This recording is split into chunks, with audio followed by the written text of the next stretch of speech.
Rajendran G, നമസ്കാരം. നമസ്കാരം. നമസ്കാരം. സംഭവവികാസങ്ങൾ ശ്രദ്ധിക്കുന്നുണ്ടല്ലോ?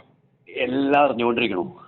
ഇപ്പോൾ 48 മണിക്കൂറിനുള്ളിൽ സംസ്ഥാനാധ്യക്ഷനെ, യൂത്ത് കോൺഗ്രസ് സംസ്ഥാനാധ്യക്ഷനെ എടുത്തില്ലെങ്കിൽ ഇവിടെ ആകാശം ഇടിഞ്ഞു വീഴും. അതുകൊണ്ട് എത്രയും പെട്ടെന്ന് എടുക്കണം എന്ന തരത്തിൽ ഒരു പ്രചരണങ്ങൾ നടക്കുന്നു. അതിനുള്ള അണിയറയിൽ പ്രവർത്തനങ്ങൾ നടന്നുകൊണ്ടിരിക്കുന്നു. ഇത് കാണുമ്പോൾ, അതായത് ആരോപണങ്ങൾ നടത്തി, വ്യാജ ആരോപണങ്ങൾ നടത്തി ഒരാളെ പദവിയിൽ നിന്ന് പുറത്തു വെക്കുക, എന്നിട്ട് പദവി മാസങ്ങൾ 45 ദിവസമായിട്ട് ഒഴിഞ്ഞു കിടക്കുകയാണ്. അടിയന്തരമായിട്ട് നിയമിക്കണം, പുതിയ ആളെ നിയമിക്കണം എന്ന് പറഞ്ഞ് മുറവിളി കൂട്ടുന്നു. എന്തു തോന്നുന്നു? പണ്ട് കെ കരുണാകരനെ മറ്റേ ചാരക്കേസിൽ പുറത്താക്കിയത് സുനിൽ ഓർമ്മയുണ്ടോ? പണ്ട് ഈ കെ കരുണാകരനെ മുഖ്യമന്ത്രി സ്ഥാനത്തുനിന്ന് ഇവരെല്ലാവരും കൂടി ചവിട്ടി പുറത്താക്കിയത് ഓർമ്മയുണ്ടോ? എ കെ ആന്റണിയുടെ നേതൃത്വത്തില്. അതായത് ആ വിഷയത്തിൽ അയാൾ അന്ന് സത്യസന്ധമായിട്ട് ആത്മാർത്ഥമായിട്ട് പൊതുസമൂഹത്തെ അറിയിച്ചു, ഞാൻ തെറ്റുകാരനല്ല എന്നുള്ള കാര്യം. വർഷങ്ങൾക്ക് ശേഷം കെ കരുണാകരനെ തെറ്റുകാരനല്ല എന്നും വളരെ കൃത്യമായി അത് ഗൂഢാലോചനയാണെന്നും തെളിഞ്ഞല്ലോ, പുറത്തു വന്നല്ലോ. ഇതുപോലെ തന്നെയാണ് ഇന്ന് രാഹുൽ മാങ്കൂട്ടത്തിനെ ഒരു ആരോപണത്തിന്റെ നിഴലിൽ പോലും നിർത്തിക്കൊണ്ട് ഇവര് അവന്റെ സ്ഥാനമാനങ്ങളെല്ലാം കളഞ്ഞ് അവനെ പുറത്താക്കാൻ ശ്രമിക്കുന്നത്. സത്യത്തിൽ കരുണാകരനോട് കാണിച്ച അതേ തന്ത്രം തന്നെയാണ് ഈ നേതാക്കന്മാർ ഇപ്പൊ രാഹുൽ മാങ്കൂട്ടത്തിനോട് കാണിക്കുന്നത്. നമുക്കറിയാം, രാഹുൽ മാങ്കൂട്ടത്തിനെ പോലൊരു നേതാവ് വളർന്നു വരുന്നത് കോൺഗ്രസിലെ ഈ പറയുന്ന പണിയെടുക്കാത്ത നേതാക്കന്മാർക്ക് പിടിക്കില്ല. അവർക്ക് വെള്ളിയിട്ട് നടക്കണം, അതായത് മേത്ത് ചെളിയാവാൻ പാടില്ല, ഒരു സമരം നയിക്കാൻ പറ്റില്ല, ഒരു എന്താ പറയാ, ജനങ്ങൾക്ക് വേണ്ടി ഈ തെരുവിലിറങ്ങി ഒരു കാര്യം ചെയ്യാൻ പറ്റാത്ത നേതാക്കന്മാർ. സതീശനൊക്കെ പുറത്തിറങ്ങി സമരം ചെയ്ത ചരിത്രം നിങ്ങൾ കേട്ടിട്ടുണ്ടോ? ഏതെങ്കിലും കാലത്ത് രമേശ് ചെന്നിത്തല പുറത്തിറങ്ങി സമരം നയിച്ച ചരിത്രം നിങ്ങൾ കേട്ടിട്ടുണ്ടോ? കെ സി വേണുഗോപാൽ യൂത്ത് കോൺഗ്രസിന്റെ സംസ്ഥാന പ്രസിഡന്റ് ആയിരിക്കുമ്പോൾ ഒരു സമരം ചെയ്ത് നിങ്ങൾ കേട്ടിട്ടുണ്ടോ? ഡീൻ കുര്യാക്കോസ് യൂത്ത് കോൺഗ്രസിന്റെ പ്രസിഡന്റ് ആയിരിക്കുമ്പോൾ എന്തെങ്കിലും ചെയ്തായിട്ട് നിങ്ങൾക്കറിയോ? എന്ന് പറഞ്ഞ പോലെ തന്നെ ഇവന്മാരാരും പിന്നെ എന്തെങ്കിലും ചെയ്തിട്ടുള്ള പണ്ട് വിഷ്ണുനാഥ. അതിന്റെ ഫോളോ പിന്തുടർന്നാണ് നമ്മളെ ഷാഫി പറമ്പിൽ വന്നത്. ഷാഫി പറമ്പിൽ വന്നതിന് ശേഷമല്ല ഇവിടെ 10 സമരങ്ങൾ ഉണ്ടായത്. ജനങ്ങൾക്ക്, യൂത്ത് കോൺഗ്രസ്സുകാർക്ക് എങ്ങനെയാണ് സമരം ചെയ്യേണ്ടതെന്ന് വളരെ അഹിംസയുടെ മാർഗത്തിൽ കൂടി സമരം ചെയ്ത് വിജയിപ്പിച്ച് കാണിച്ചു കൊടുത്ത ഷാഫി പറമ്പിലല്ലേ? ആ ഷാഫി പറമ്പിന്റെ ശിഷ്യനാണ് രാഹുൽ മാങ്കൂട്ടത്തില്. എന്താ പറയുക, സംശയം ആൾക്കാർ പറയണല്ലോ മറ്റേ രാഹുൽ മാങ്കൂട്ടത്തിലെ ഹെഡ് മാഷാണ് ഷാഫി. അഭിമാനത്തോടു കൂടി പറയണം അതേന്നുള്ളത്, സംശയമില്ല. എങ്ങനെയാണ് രാഷ്ട്രീയത്തിൽ സമരം ചെയ്യേണ്ടതെന്നും എങ്ങനെയാണ് മറ്റു പാർട്ടിക്കാരെ പ്രതിരോധത്തിലാക്കേണ്ടതെന്നും വളരെ കൃത്യമായി ജനങ്ങളുടെ മുന്നിൽ പ്രവർത്തിച്ച് കാണിച്ചു കൊടുത്ത ആളാണ് ഷാഫി. ആ ഷാഫിയുടെ ശിഷ്യനായിട്ടാണ് രാഹുൽ മാങ്കൂട്ടത്തിന്റെ വരവ്. അപ്പോൾ ഒന്ന് ഇതുപോലെ വന്നു ഷാഫി പറമ്പിൽ, രണ്ടാമത്തെയും വരുന്നു ഇതുപോലെ തന്നെ. ഇനി രാഹുൽ മാങ്കൂട്ടത്തിന്റെ കൂടെ വീണ്ടും ഇതുപോലെയുള്ള ആളുകൾ വരുമോ എന്നുള്ള ആശങ്കയും പേടിയുമാണ് നേതാക്കന്മാർക്ക്. അല്ലാതെ രാഹുൽ മാങ്കൂട്ടത്തിന്റെ ഭാഗത്തൊരു തെറ്റുമില്ല എന്നുള്ള കാര്യം പൊതുജനത്തിന് മനസ്സിലായി. ഈ പൊതുസമൂഹം അത് ഏറ്റെടുത്ത് കഴിഞ്ഞു. നിങ്ങളൊന്ന് ആലോചിച്ച് നോക്കുന്നില്ലേ, ഞാൻ ഇടയ്ക്കിടയ്ക്ക് ആവർത്തിച്ച് പറയാറുള്ള ഒരു കാര്യം, നമുക്ക് തന്നെ പറയുമ്പോൾ ഒരു ചലിപ്പ് തോന്നുന്നുണ്ട്. സത്യത്തിൽ ഈ കേരളത്തിൽ ഇത്രയും അധികം ഒരു ആരോപണത്തിന്റെ നിഴൽ നിൽക്കുന്നു, അതും സ്ത്രീ ആരോപണത്തിന്റെ നിഴൽ നിൽക്കുന്ന ഒരാൾക്ക് രാഷ്ട്രീയ ഭേദമന്യേ, പ്രായഭേദമന്യേ, ജാതിമത വ്യത്യാസമന്യേ ഇത്രയും പിന്തുണ കൊട്ടിയൊരു നേതാവ് കേരളത്തിൽ വേറെ ഉണ്ടോ? രാഹുൽ. ഇതെങ്കിലും ഇവിടുത്തെ കോൺഗ്രസ് നേതാക്കന്മാർക്കൊന്നും മനസ്സിലാക്കിക്കൂടെ? ഇത്രയും ജനപിന്തുണയുള്ള ഒരാളെ മുന്നിൽ നിർത്തി നയിച്ചാൽ ഉണ്ടാവുന്ന ഗുണം എന്താണെന്ന് എന്താ അവർക്ക് മനസ്സിലാവാത്തെ? വീണ്ടും എന്തുകൊണ്ടാണ് ഇവനെ തന്നെ യൂത്ത് കോൺഗ്രസിന്റെ പ്രസിഡന്റായിട്ട് വെക്കാത്തത്? അപ്പൊ ഇതിന്റെ മുന്നിൽ അജണ്ടയായിരുന്നു, അതായത് മുൻകൂട്ടി പ്ലാൻ ചെയ്ത അജണ്ടയുടെ അടിസ്ഥാനത്തിലാണ് ഈ 48 മണിക്കൂറിലുള്ള ആളെ വെക്കണം എന്നൊക്കെ പറഞ്ഞ് ഇവർ രംഗത്ത് വന്നിരിക്കുന്നത്. എങ്ങനെയെങ്കിലും രാഹുൽ മാങ്കൂട്ടത്തിന്റെ ആ MLA സ്ഥാനം കൂടി നഷ്ടപ്പെടുത്താൻ വേണ്ടിയിട്ടായിരുന്നു ഇവരുടെ പ്ലാൻ. പക്ഷേ അതിന് രാഹുൽ മാങ്കൂട്ടത്തിൽ നട്ടല് നിവർത്തി ഒറ്റയ്ക്ക് നിന്ന് പോരാടി. ഈ പാർട്ടിയിൽ നിന്ന് പുറത്താക്കിയ പിന്നെ പാർട്ടിക്കാർ പറഞ്ഞ് കേൾക്കേണ്ട കാര്യം അവനില്ലല്ലോ. അപ്പൊ അതുകൊണ്ട് അവർ രാജിവെച്ചില്ല. അവിടെയാണ് അവർ പെട്ടത്. കാരണം രാഹുൽ മാങ്കൂട്ടത്തിൽ കോൺഗ്രസിനോട് അമിതമായ സ്നേഹമുള്ള മനുഷ്യനാണ്. കോൺഗ്രസിനോടും യൂത്ത് കോൺഗ്രസിനോടും ഈ പാർട്ടിയോടും നേതാക്കന്മാരോട് അമിതമായ സ്നേഹവും വിശ്വാസം പുലർത്തുന്ന ഒരു മനുഷ്യനാണ് രാഹുൽ മാങ്കൂട്ടത്തിൽ. അപ്പൊ അവൻ സ്വയം അങ്ങ് രാജിവെച്ച് പൊക്കോളും എന്നാണ്, പാർട്ടിക്ക് ദോഷം വരുത്തില്ല, അല്ലെങ്കിൽ പാർട്ടിക്ക് പേരുദോഷം ഉണ്ടാക്കില്ല, അതുകൊണ്ട് അവൻ അങ്ങ് സ്വയം രാജിവെച്ച് പൊക്കോളും ഇത്ര ആരോപണങ്ങൾ ഉന്നയിച്ചാൽ എന്ന് വിചാരിച്ചു കോൺഗ്രസിന്റെ നേതാക്കന്മാർ. പക്ഷെ ബുദ്ധിമാനാണ്. അതിന്റെ ഞാൻ പറയട്ടെ, ഷാഫി എന്ന് പറയുന്നത് ഇത്ര നാളും പ്രതികരിച്ചില്ലല്ലോ, ഒരക്ഷരം പോലും രാഹുൽ മാങ്കൂട്ടത്തെ കുറ്റം പറഞ്ഞില്ല. അതിന്റെ കാരണം എന്താ? അത്ര വിവരമില്ലാത്ത ആളാ ഷാഫി. രാഷ്ട്രീയ വീക്ഷണം എന്ന് പറഞ്ഞത് അവനെപ്പോലെ ആർക്കുണ്ട് കേരളത്തിൽ? ഈ കോൺഗ്രസ്സുകാരിൽ അപ്പൊ അവൻ കൃത്യമായി വീക്ഷിച്ചിട്ട് തന്നെയാണ് രാഹുൽ മാങ്കൂട്ടത്തിനെതിരെ പ്രതികരിക്കാത്തത്. കാരണം അവനറിയാം ഇത് സത്യമല്ല, അതിന്റെ പണി എനിക്കാണ് വരുന്നത്, രാഹുൽ മാങ്കൂട്ടത്തിൽ കൂടി ഷാഫിക്കാണ് ആ പണി വരുന്നത്. അത് വളരെ കൃത്യമായിട്ട് അറിയാവുന്നത് കൊണ്ട് തന്നെയാണ് ഷാഫി ഇതിനെക്കുറിച്ച് ഒരു അക്ഷരം പോലും മിണ്ടാത്തത്. അതിൽ വല്ല തർക്കമുണ്ടോ? ഇപ്പൊ ഷാഫിനും രാഹുലിനും തമ്മിൽ തല്ലിക്കാനുള്ള പുറപ്പാടാ അവര്. മനസ്സിലായില്ലേ? ഇപ്പൊ അവരുടെ എല്ലാ പ്രയത്നങ്ങളും പരാജയപ്പെട്ടു. രാഹുൽ മാങ്കൂട്ടത്തിനും ഷാഫിനും തകർക്കാനുള്ള എല്ലാ പ്രയത്നങ്ങളും പരാജയപ്പെട്ടപ്പോ ഇപ്പൊ ഷാഫിനും രാഹുലിനും തമ്മിൽ തല്ലിക്കാനുള്ള പരിപാടിയില്ല. കാരണം രാഹുലിനെതിരെ ഈ ആരോപണം വന്നപ്പോൾ കോൺഗ്രസ് ഒറ്റക്കെട്ടായിട്ട് രാഹുലിന് എതിരായിട്ട് നിന്നു. ഷാഫിക്കെതിരെ പാലക്കാട് CPM ജില്ലാ സെക്രട്ടറി ഒരു ആരോപണം ഉന്നയിച്ചപ്പോൾ കോൺഗ്രസ് അതിനെ പ്രൊട്ടക്ട് ചെയ്യാൻ നിന്നു. മനസ്സിലായില്ലേ? അപ്പൊ അതിന്റെ ഉദ്ദേശശുദ്ധി എന്താ? ഇവരെ തമ്മിൽ തല്ലിക്കുക എന്നുള്ളതല്ലേ? സത്യത്തിൽ അതല്ലേ അവരുടെ അജണ്ട. അപ്പൊ ഇതില് CPMകാരേക്കാൾ കൂടുതൽ കോൺഗ്രസ്സുകാരാണ് നിൽക്കുന്നത്. അതാണ് നമുക്ക് സങ്കടം. ഈ CPMകാർ പോലും ഈ കേസ് വിട്ടുകളഞ്ഞു, പക്ഷെ കോൺഗ്രസ്സുകാരാണ് വിട്ടുകളയത്ത്. ഇവര് നട്ടല് നിവർത്തിയെന്ന് രാഹുൽ മാങ്കൂട്ടത്തിന് യൂത്ത് കോൺഗ്രസിന്റെ പ്രസിഡന്റ് ആയിട്ട് ഇറങ്ങട്ടേന്നേ. അപ്പൊ എന്താ ഉണ്ടാവണ നോക്കാം. ഈ ഉള്ള ആളുകളുടെ 10 ഇരട്ടി ആളുകൾ വീണ്ടും ഈ പാർട്ടിയിലേക്ക് വരും, യുവാക്കള്. ഒരു സംശയവും വേണ്ട. ഇപ്പൊ തന്നെ എത്രയോ യുവാക്കൾക്ക് അസ്വസ്ഥരാണെന്നറിയോ ഈ രാഹുൽ മാങ്കൂട്ടത്തിന്റെ വിഷയത്തിൽ? കോൺഗ്രസ്സുകാർക്ക് മാത്രമല്ല നടത്തില്ല. അതുകൊണ്ട് നമ്മൾ മനസ്സിലാക്കണം, എന്നെ കാണുന്നവരും വിളിക്കുന്നവരും സംസാരിക്കുന്നവരും കോൺഗ്രസ്സുകാർ മാത്രമല്ല, പല പാർട്ടിക്കാരും ഉണ്ട്. എന്നോട് CPMകാർ ഇന്നലെ പറഞ്ഞതല്ലോ, വളരെ ദയനീയാണ് ആ പയ്യന്റെ കാര്യം. അങ്ങനെ ചെയ്യാൻ പാടില്ലായിരുന്നു. നല്ലൊരു നേതാവാണ് അവൻ, വളർന്നു വരുന്ന ഒരു നേതാവാണ്, ഭാവി മുഖ്യമന്ത്രി എന്നൊക്കെ ഞങ്ങൾ വിചാരിച്ച ആളാണ്. CPMകാരാ പറയണേട്ടാ. അപ്പൊ ഭാവിയിൽ അവർ ഭാവി മുഖ്യമന്ത്രി ഞങ്ങൾ വിചാരിച്ച ഒരാളാണ്. പ്രശ്നം അതെ അതെ, അതന്നെ. അപ്പൊ ഇവർക്ക് വളരെ കൃത്യമായിട്ട് പറയണു, ഷാഫിനെ കുറിച്ചോ അല്ലെങ്കിൽ രാഹുൽ മാങ്കൂട്ടത്തെ കുറിച്ചോ CPMകാർ പോലും പറയുന്നത് പേടിച്ചിട്ടാണെന്നേ. വെട്ടി 10-25 കൊല്ലമായിട്ട് ഇങ്ങനെ ഇരിക്കുമ്പോഴത്തേക്കും ഇന്നലെ ഒരു പുതിയ പയ്യനെ കുറിച്ച് നാട്ടുകാർ പറയുന്നു, ഇവൻ മുഖ്യമന്ത്രി കാൻഡിഡേറ്റ് ആണ്, ഇവൻ മിടുക്കനാണ്, ഇവൻ നാളെ കേരളത്തെ ഭരിക്കുമെന്നൊക്കെ പറയുമ്പോഴത്തേക്ക് ഇവന്മാരുടെ ചങ്ക് തകരൂലേ? അതാണ് വിഷയം. അത് തന്നെയാണ് ഒരു മുൻകൂട്ടി പ്ലാൻ ചെയ്തുകൊണ്ട് മാസങ്ങൾക്ക് മുമ്പേ എല്ലാം തന്നെ പ്രിപ്പയർ ആക്കി CPMമായിട്ട് ഒത്തു കളിച്ച് ഈ സതീശനെ പോലുള്ള അലവലാദികൾ ഇത്രയും വലിയൊരു ആരോപണം ഇവന്റെ പേരിൽ ഉന്നയിപ്പിച്ചത് സതീശന്റെ ഏറ്റവും വലിയ ആളെ കൊണ്ടല്ലേ? സതീശന്റെ ഏറ്റവും അടുത്ത ആളെ കൊണ്ടല്ലേ ഈ ആരോപണം ഉന്നയിപ്പിച്ചത്. എന്നിട്ട് ആ പെണ്ണ് തന്നെ പലതവണ പറഞ്ഞു എനിക്ക് പരാതിയില്ല, എൻ്റെ അടുത്ത് മോശം കാണിച്ചിട്ടില്ല എന്ന് ആ പെൺകുട്ടി തന്നെ പലതവണ പറഞ്ഞു. ഇവരോട് ക്രൈംബ്രാഞ്ച് ആവശ്യപ്പെട്ട് തെളിവ് കൊടുക്കാൻ പറഞ്ഞു, അല്ലെങ്കിൽ ഒരു മൊഴി കൊടുക്കാൻ പറഞ്ഞു. അപ്പൊ ആ പെണ്ണ് പറഞ്ഞു എനിക്കങ്ങനെ മൊഴി തരാൻ പറ്റില്ല, കാരണം എൻ്റെ അടുത്ത് മോശമായിട്ട് പെരുമാറിയിട്ടില്ല എന്ന് ആ പെൺകുട്ടി തന്നെ പറഞ്ഞു. ലാസ്റ്റ് ആ പെൺകുട്ടി പെട്ട അവസ്ഥയായി. ഇപ്പോൾ ഇവന്റെ വാക്കും കേട്ട് ഈ സതീശനെ പോലുള്ളവരുടെ വാക്കും കേട്ട് ചെന്ന് പറയുകയും ചെയ്തു. ആ പാവത്തിനെ ക്രൂശിക്കുന്ന അവസ്ഥ വന്നപ്പോൾ മാനസികമായിട്ട് ആ പെൺകുട്ടിക്ക് പ്രശ്നമായിട്ടുണ്ട്. അതുകൊണ്ടാണ് പെൺകുട്ടി മൊഴി കൊടുക്കാഞ്ഞത്. അപ്പൊ ഇത് ശരിക്കും മാസങ്ങളായിട്ടുള്ള ഇവൻ ഈ പറയുന്ന പോലെ അടുത്ത പ്രാവശ്യം UDF എങ്ങനെ ഭരണം കിട്ടിയ രാഹുൽ മാങ്കൂട്ടത്തിനെ മന്ത്രിയാക്കണം, ഷാഫിനെ മന്ത്രിയാക്കണം. അപ്പൊ ഇവരുടെ ആ അഭ്യാസങ്ങളൊന്നും നടക്കില്ല എന്നുള്ള പേടിയും പിന്നെ ഇവരുടെ കയ്യിലേക്ക് പാറ്റി ഒതുങ്ങി പോകുമോ എന്നുള്ളൊരു പേടി. എനിക്കൊരു പഴയ കാലത്തൊരു ചരിത്രം ഓർമ്മ വരുന്നുള്ള സുല്ലേ. അതായത് ഉമ്മൻചാണ്ടി മുഖ്യമന്ത്രി ആയിരിക്കുമ്പോഴേ സതീശൻ നടത്തിയ ഒരു പ്രസംഗമുണ്ട്. സതീശ പ്രസംഗമല്ല, ഒരു വാർത്താ സമ്മേളനം, പത്രക്കാരോട് പറയുന്ന ഒരു ഡയലോഗുണ്ട്. അതായത് അഴിമതിയുടെ നിഴലിലാണ് ഉമ്മൻചാണ്ടി സർക്കാർ എന്നേ ഞാൻ പറഞ്ഞിട്ടുള്ളൂ. പൂർണ്ണമായും അഴിമതിയാണെന്ന് പറഞ്ഞിട്ടില്ല. അഴിമതിയിൽ അഴിമതിയിൽ മുങ്ങിക്കുളിച്ച് നിൽക്കുന്നു ഞാൻ പറയുന്നില്ല. പക്ഷെ അഴിമതിയുടെ നിഴലാണ്, അതിന് പുറത്തു വരണം എന്ന് പറഞ്ഞു. ആരാ പറയണമെന്നല്ലോ? സതീശൻ. അപ്പോ ഉമ്മൻചാണ്ടിക്കെതിരെ അന്ന് ഉമ്മൻചാണ്ടിക്കെതിരെ ഇവൻ പറഞ്ഞൊരു ഡയലോഗുണ്ട് സതീശൻ.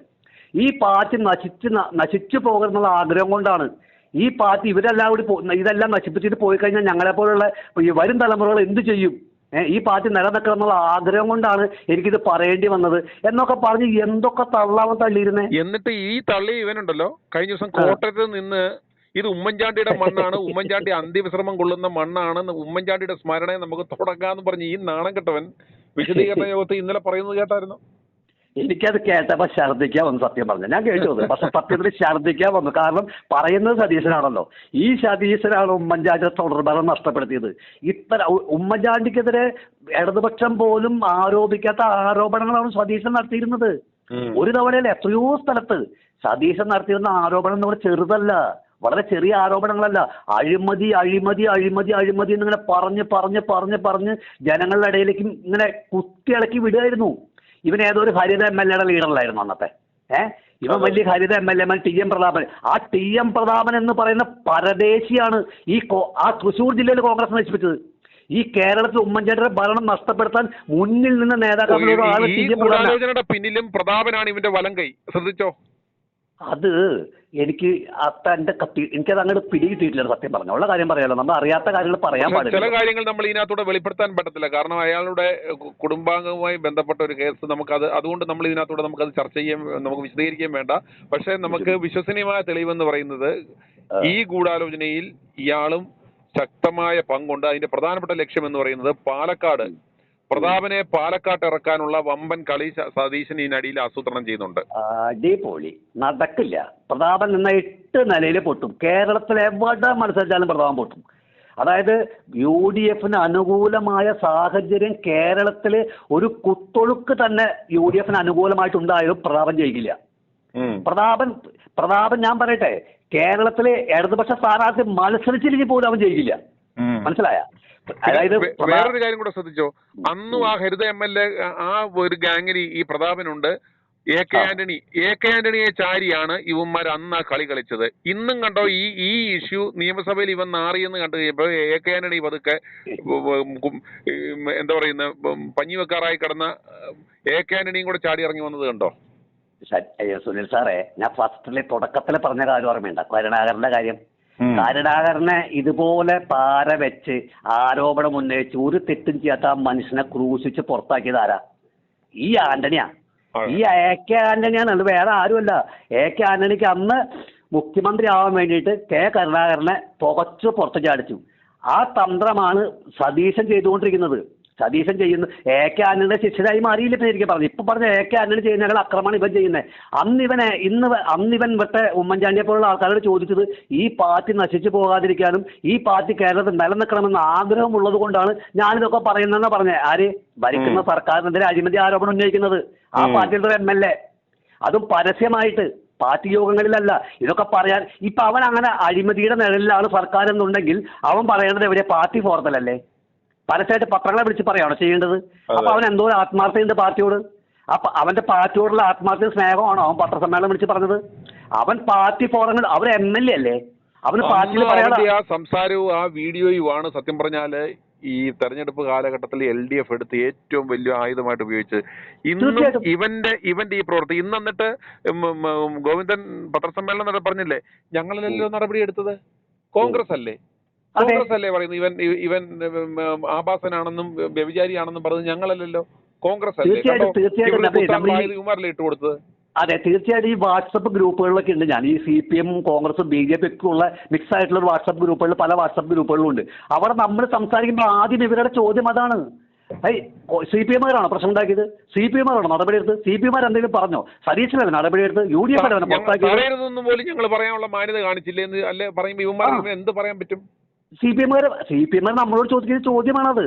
നിങ്ങൾ എന്താ പറയണം? ഞങ്ങൾ ആരെങ്കിലും പറഞ്ഞിട്ടുണ്ടോ അവനെ പുറത്താക്കണമെന്ന്? ഞങ്ങൾ ആരെങ്കിലും യൂത്ത് കോൺഗ്രസ് സ്ഥാനത്ത് രാജിവെക്കണമെന്ന് പറഞ്ഞിട്ടുണ്ടോ? ഞങ്ങൾ MLA സ്ഥാനം രാജിവെക്കണമെന്ന് പറഞ്ഞിട്ടുണ്ടോ? പിന്നെ എന്തിനാണ് ഞങ്ങൾ അവരെ തടയാൻ പോയിട്ടുണ്ടോ? നിങ്ങളല്ലേ ഇതൊക്കെ ചെയ്യുന്നത്? കോൺഗ്രസ്സുകാരല്ലേ ചെയ്യുന്നത്? സതീശനല്ലേ ചെയ്യുന്നത് എന്ന് ജനങ്ങളെ കൊണ്ട് ചോദിപ്പിക്കാൻ CPM-ന് പറ്റി. കാരണം എന്താ? CPM-ന്റെ ആവശ്യം അതായിരുന്നു. അതല്ലേ നമ്മൾ അന്ന് 14-ാം തീയതി നടത്തിയ ചർച്ചയിൽ പറഞ്ഞല്ലോ, രാഹുൽ മാങ്കൂട്ടത്തിൽ പങ്കെടുക്കും, CPM-മാർ ഒന്നും ചെയ്യില്ല എന്ന് പറഞ്ഞില്ലേ? നമ്മള് എതിർക്കില്ല നമ്മൾ ഈ ചാനലിൽ പറഞ്ഞില്ലേ? അപ്പൊ നമ്മൾ ഈ ITI ന്യൂസിൽ പറഞ്ഞിട്ടുള്ള കാര്യങ്ങളൊക്കെ അക്ഷരം പ്രതി ശരി ഇതുവരെ ഈ നിമിഷം വരെ സംഭവിച്ചിട്ടുണ്ട്. എത്രയോ ആൾക്കാർ ഈ ചർച്ചയിൽ പങ്കെടുത്തിട്ടുണ്ട്. ഞാൻ ഉൾപ്പെടെ എത്രയോ ആൾക്കാർ പങ്കെടുത്തിട്ടുണ്ട്. ഞാൻ പറഞ്ഞല്ലോ, ഈ ചാനലിനോട് ആളുകൾക്കുള്ളൊരു സ്നേഹം എന്താണെന്ന് അറിയോ? വളരെ കൃത്യമായിട്ട് ഒരു നിരപരാധിനെ ക്രൂശിക്കാൻ വിട്ടുകൊടുക്കില്ല എന്ന് പ്രതിജ്ഞ എടുത്തിറങ്ങി. അത് നിങ്ങളൊരു ലാഭം കണ്ടിട്ടല്ല നമുക്കറിയാം. രാഹുൽ മാങ്കൂട്ടത്തിൽ വ്യക്തിപരമായിട്ട് നിങ്ങൾക്ക് അറിയ പോലുമില്ല, അതെനിക്കറിയാം. രാഹുൽ മാങ്കൂട്ടത്തിൽ വ്യക്തിപരമായിട്ട് നിങ്ങൾക്ക് ഒരു അടുപ്പില്ല എന്നുള്ള കാര്യം എനിക്കറിയാം. ഷാഫിയായിട്ട് നിങ്ങൾക്ക് വ്യക്തിപരമായിട്ട് അടുപ്പില്ല എന്ന് എനിക്കറിയാം. പക്ഷെ എന്നിട്ടും നിങ്ങൾ ഇത്രയും വലിയ റിസ്ക് എടുക്കുന്നത്, രാഹുൽ ഈശ്വരൊക്കെ ചെയ്യുന്നത് പോലെ ഇത്രയും വലിയ റിസ്ക് നിങ്ങൾ എടുക്കുന്നത് വലിയൊരു കാര്യമാണ്. അതുകൊണ്ട് തന്നെയാണ് നിങ്ങളോടൊക്കെ നമുക്കും താല്പര്യം. ഓരോ സമയത്ത് നമ്മൾ ഇതിൽ വാർത്ത കാണുന്നതും അതിനെതിരെ പ്രതികരിക്കുന്നതും നിങ്ങളുടെ ആത്മാർത്ഥതയും അതുപോലെ ഈ സത്യസന്ധതയും കണ്ടിട്ടാണ്. ഒരു രാഷ്ട്രീയക്കാർക്കും അടിയറവ് വെക്കില്ല നമ്മുടെ പത്രമെന്ന് നിങ്ങൾ പ്രഖ്യാപിക്കുകയാണ്. ഇതിൽ ഏറ്റവും വലിയൊരു രസം ഷാഫി തന്നെയാണ് ഹൈലൈറ്റ്. ഷാഫിനെ കൂടി വെറുപ്പിക്കാൻ ഇവർക്ക് ഇപ്പൊ പറ്റാത്ത അവസ്ഥയായി. രാഹുൽ മാങ്കൂട്ടത്തിനെ വെറുപ്പിച്ചപ്പോൾ തന്നെ ജനങ്ങളുടെ മുമ്പിൽ വലിയ എതിർപ്പായി. അപ്പോൾ ഷാഫിനും കൂടി എതിർത്ത് കഴിഞ്ഞാൽ ഉണ്ടാവുന്ന ഭവിഷ്യത്തുകൾ എന്താണെന്ന് വളരെ കൃത്യമായി സതീശനെ പോലുള്ള ആളുകൾക്ക് മനസ്സിലായി. സതീശൻ മാത്രമല്ല, KC വേണുഗോപാൽ, രമേശ് ചെന്നിത്തല ഒക്കെ പിന്നിലുണ്ടെന്നേ. സതീശൻ മാത്രമല്ല. എന്നിട്ട് ശരിക്കും പറഞ്ഞാൽ ഇവർക്ക് എല്ലാവർക്കും വേണ്ടിയാണ് ഈ സതീശൻ വന്ന് പറയുന്നത്. സത്യത്തിൽ ഇവരെല്ലാവരും കൂടി പ്ലാൻ ചെയ്ത കാര്യം അത്. ഈ രാഹുൽ മാങ്കൂട്ടത്തിനോട് ഇവർക്കുള്ള വെറുപ്പ് മറ്റൊന്നുമല്ല. CPM-കാർ പറഞ്ഞ പോലെ തന്നെ ഭാവിയിൽ കേരളത്തിൻ്റെ ഒരു മന്ത്രിയോ മുഖ്യമന്ത്രിയൊക്കെ ആവാൻ ഏറ്റവും കൂടുതൽ യോഗ്യനായ 2 ചെറുപ്പക്കാരാണ് ഷാഫിയും രാഹുലും. അപ്പൊ ഇവരെ ഒതുക്കി കയ്യെ കൊടുക്കുക. ഇപ്പൊ വളർന്നു വരുന്ന ജിൻഡോ ജോൺ, അവൻ നല്ല പയ്യനാ, അവനെ അവരൊതുക്കും. ഈ കേസിൽ അവരെ ഒതുക്കില്ല. അടുത്തത് ഇനി ഒതുക്കാൻ പോകുന്നത് അവനെയാണ്. അപ്പൊ ഇവര്, ഞാൻ മുന്നേ പറഞ്ഞ പോലെ തന്നെ, ഇവർക്ക് ആർക്കും പ്രവർത്തിക്കുന്നവർ വേണ്ട. ഇവർക്ക് ആർക്കെങ്കിലും സമരം ചെയ്ത് വല്ല പാരമ്പര്യം ഉണ്ടോന്നേ ഞാൻ മുന്നേ ചോദിച്ചില്ലേ? ഈ സതീശനൊക്കെ വല്ല സമരം ചെയ്ത് പാരമ്പര്യമുണ്ടോ? ഒരു വായന നാവുകളുടെ മൈക്കിന്റെ മുമ്പിൽ പറയാന്നല്ലാതെ ഷർട്ടുമ്മ ചെളിയാവുന്ന എന്തെങ്കിലും പണി ചെയ്യും അവൻ? എന്തെങ്കിലും പണി ചെയ്യും? കുറച്ച് ആൾക്കാരെ കാശ് മുടക്കി പറവൂർ നിയോജക മണ്ഡലം നിർത്തിയിട്ടുണ്ടാവൻ, 100 കണക്കിന് പിള്ളേരെ പൈസ മുടക്കി നിർത്തിയിട്ട് ഏത് ഇലക്ഷൻ വന്നാലും ജയിക്കാൻ വേണ്ടി മാത്രം. അല്ലാതെ ജനങ്ങൾക്ക് വേണ്ടി എന്ത് ചെയ്തിട്ടാ? ഈ 5 വർഷക്കാലം പ്രതിപക്ഷമായിരുന്നിട്ട് ഈ സമൂഹത്തിന് വേണ്ടി അവൻ എന്താ ചെയ്തേ? ഈ പാർട്ടിക്ക് വേണ്ടി അവൻ എന്താ ചെയ്തേ? ഒന്ന് പറയട്ടെ. ഒരു സമരം നടത്തി ജയിപ്പിക്കാൻ കഴിഞ്ഞിട്ടുണ്ടോ അവന്? ഒരു സമരം? കേരളത്തിൽ ഇത്രയും വിഷയങ്ങളുണ്ടായിട്ട്, ഇത്രയും അഴിമതി നിറഞ്ഞ ഒരു ഭരണം, ഇത്രയും സ്വജനപക്ഷപാതം നിറഞ്ഞ ഒരു ഭരണം, ഇത്രയും പോലീസ് പീഡനങ്ങൾ നടത്തുന്ന ഒരു ഭരണം, ഇത്രയും നെറികെട്ട ആരോഗ്യ വകുപ്പ്, ഇത്രയും നാണം കെട്ട ആഭ്യന്തര വകുപ്പ്, ഇതൊക്കെ ഉണ്ടായിട്ടും, അതിനേക്കാൾ മോശമായ വിദ്യാഭ്യാസ വകുപ്പ്, ഇതൊക്കെ ഉണ്ടായിട്ടും ഒരക്ഷരം മിണ്ടാനോ ഒരു സമരം നടത്താനോ ആ സമരം വിജയിപ്പിക്കാനോ സതീശന് കഴിഞ്ഞിട്ടുണ്ടോ? ഇതുവരെ കഴിഞ്ഞിട്ടില്ല. ഇനിയിട്ട് കഴിയുമെന്ന് ഞാൻ വിശ്വസിക്കുന്നുമില്ല. ഇതിലൊക്കെ എത്രയോ ഭേദമായിരുന്നു രമേശ് ചെന്നിത്തല പ്രതിപക്ഷ നേതാവായിരിക്കുമ്പോൾ, ഇതിനേക്കാളും ഭേദമായിരുന്നു. പക്ഷേ ഇവിടെ സതീശൻ എന്ന് പറയുന്നത് കേരളം കണ്ടതിൽ വെച്ച് ഏറ്റവും മോശം പ്രതിപക്ഷ നേതാവായി. അവന് ഏകാധിപത്യമാണ്. ഒരു പിണറായി വിജയന്റെ അതേ സ്റ്റൈലിലേക്ക്, നരേന്ദ്രമോദി പിണറായി വിജയൻ കൂട്ടുകെട്ടുന്ന അതേ സ്റ്റൈലിലേക്ക് സതീശൻ മാറിക്കൊണ്ടിരിക്കുക. മുടക്കിയിട്ട് ഈ ക്രൈസ്തവ സ്ഥലങ്ങളിൽ പോയി നടത്തേക്കുന്ന പ്രസംഗങ്ങളുടെ എല്ലാം റീൽസ് കട്ട് ചെയ്ത് UDF സൈബർ വിങ് എന്ന് പറഞ്ഞിട്ട് ഇവന്റെ ടീമിനെ ഉണ്ടാക്കിയിട്ട് ഇവൻ ഇപ്പോൾ അത് ഈ റീൽസിലല്ല റിയൽ വർക്കാണ് കാര്യം എന്ന് പറഞ്ഞിട്ട് ഇവൻ റീൽസ് ഇട്ട് തള്ളിമറിച്ചുകൊണ്ടിരിക്കുകയാണ്. ഇവൻ തന്നെയാണ് അവർക്ക് നേതൃത്വം കൊടുക്കുന്നത്. എനിക്ക് നന്നായിട്ട് അറിയാം. ഇപ്പോഴല്ല, കൊല്ലങ്ങൾക്ക് മുമ്പ് ഇവൻ MLA ആയ സമയത്ത് തൊട്ടേ ഇവനൊരു വിങ് ഉണ്ടായിരുന്നു. ആ പേര് ഞാൻ പറയില്ല. പേര് ഞാൻ പറഞ്ഞ അവരെ വലുതാക്കാനില്ല. ഒരു സൈബർ വിങ് ഉണ്ട്. ഈ സൈബർ വിങ് ഇവനും ജോസഫ് വാഴക്കിനാണെന്ന് നയിച്ചിരുന്നത്. അവരുടെ നേതൃത്വത്തിലായിരുന്നു. എനിക്ക് വളരെ കൃത്യമായിട്ട് അറിയാം. അതിന്റെ ഒരു ബലിയാടാണ് ഞാനും. അപ്പോൾ അതുകൊണ്ട് അതിനെക്കുറിച്ച് ഞാൻ കൂടുതൽ പറയണില്ല. അപ്പോൾ ഇവന്മാർ തന്നെയാണ് ഈ ചെയ്യരുത് എന്ന് പറയുന്ന സതീശൻ ഇതൊക്കെ ചെയ്യുന്നത്. കാരണം പണ്ട് കാലങ്ങളിൽ ചെയ്തതാവും തന്നെ. കോൺഗ്രസ് ഇല്ലാതെയാവും, കോൺഗ്രസ് നശിച്ചു പോകും, ഞങ്ങളെപ്പോലുള്ളൊരു ഭാവി വരും തലമുറ എന്ത് ചെയ്യും എന്ന് ചോദിച്ച് ഉമ്മൻചാണ്ടിനെ അട്ടിമറിച്ച് ആ ഭരണം നഷ്ടപ്പെടുത്തി എന്നിട്ട് ഇന്നാവും വന്ന് ചാരിത്രം പ്രസംഗിക്കുക. മനസ്സിലായില്ലേ? ഇവിടെ ഒരു കാര്യം ഉറപ്പാണ്. രാഹുൽ മാങ്കൂട്ടത്തിനെ ഒഴിവാക്കാനാണ് ഇവരുടെ ഉദ്ദേശമെങ്കിൽ അടിവരയിട്ട് ഞാൻ പറയുന്നു, കോൺഗ്രസ് പാർട്ടിക്ക് 40 സീറ്റ് അടുത്ത പ്രാവശ്യം കിട്ടില്ല. 40, അതായത് UDFന്റെ ഒരു 10-20 സീറ്റ് ലീഗ് നിലനിർത്തും. 25 സീറ്റാണ് മൊത്തം അവർക്കുള്ളത്. അതിൽ 23 സീറ്റ് ഗുരുവായൂർ ഒഴിച്ച് ബാക്കി 10-24 സീറ്റ് 23 സീറ്റ് അവർ നിലനിർത്തും. ഗുരുവായൂർ ഒഴിച്ച് ആ സീറ്റുകളിൽ അവർ ജയിക്കും. പക്ഷെ കോൺഗ്രസിന് ഒരു 15-20 സീറ്റിൽ ഒതുങ്ങേണ്ടി വരും. കാരണം രാഹുൽ മാങ്കൂട്ടത്തിൽ കേരളത്തിലെ ആളുകളുടെ ഒരു വികാരമായി മാറിക്കഴിഞ്ഞു. അതിനേക്കാൾ ഉപരി ഷാഫിനി രാഹുൽ മാങ്കൂട്ടത്തിൽ തൊടാനാണ് ഇവർ ഉദ്ദേശമെങ്കിൽ ഇപ്പൊ ഷാഫിനി മാങ്കൂട്ടത്തിൽ തമ്മിൽ തല്ലിക്കാനുള്ള ഒരു നിലപാടാണ് നടത്തിക്കൊണ്ടിരിക്കുന്നത്. അതിന്റെ പിന്നിലും ഈ പറയുന്ന ഈ കുരുട്ട് ബുദ്ധികൾ തന്നെയാണ്. ഒരു കാര്യം സത്യമാണ്, രാഹുൽ മാങ്കൂട്ടത്തിനും ഷാഫിനെയും കൂടെ നിർത്തിയില്ലെങ്കിൽ ഇപ്പൊ ഇവർ ചെയ്യേണ്ട ഇത്രേ ഉള്ളൂ, രാഹുൽ മാങ്കൂട്ടത്തിന് ആ സ്ഥാനം തിരിച്ചു കൊടുക്കുക, പ്രസിഡന്റ് സ്ഥാനം തിരിച്ചു കൊടുക്കുക യൂത്ത് കോൺഗ്രസിന്റെ. എന്നിട്ട് അവനെ മുന്നിൽ നിർത്തി പറയാ, കണ്ട ഞങ്ങളുടെ നേതാവ് അല്ലെങ്കിൽ ഞങ്ങളുടെ പയ്യൻ തെറ്റുകാരനല്ല എന്ന് 45 ദിവസമായിട്ടും ഇവരുടെ ക്രൈംബ്രാഞ്ച് FIR പോലും ഇടാൻ കഴിഞ്ഞിട്ടില്ല. ഇത് വെറും ഒരു ആരോപണമായിരുന്നുവെന്നും യുവാക്കളെ തകർക്കാൻ CPM കൊണ്ടുവന്ന ആരോപണമായിരുന്നുവെന്ന് പറഞ്ഞുകൊണ്ട് രാഹുൽ മാങ്കൂട്ടത്തിനെ വീണ്ടും പ്രസിഡന്റായിട്ട് മുന്നിലേക്ക് ഇറങ്ങിയാണ്ടല്ലോ സുനിലെ, അടുത്ത വർഷം ഒരു 100 സീറ്റിൽ കൂടുതൽ മേടിക്കാം. അതല്ല, രാഹുൽ മാങ്കൂട്ടത്തിനെ വീണ്ടും യൂത്ത് കോൺഗ്രസ് സ്ഥാനത്ത് നിന്ന് മാറ്റി നിർത്താനാണ് അവരുടെ ഉദ്ദേശമെങ്കിൽ ഒരു സംശയവും വേണ്ട, തകർന്ന് തരിപ്പണമായി പോകും കോൺഗ്രസ്. ഇതാണ് എൻ്റെ അഭിപ്രായം. ഒരു സംശയവും വേണ്ട കാര്യത്തിൽ. i2i News, an eye for truth. i2i News subscribe ചെയ്തിട്ടില്ലാത്തവർ ഇപ്പോൾ തന്നെ സബ്സ്ക്രൈബ് ചെയ്യുക. നോട്ടിഫിക്കേഷൻ ലഭിക്കുവാൻ ബെൽ ബട്ടണും അമർത്തുക.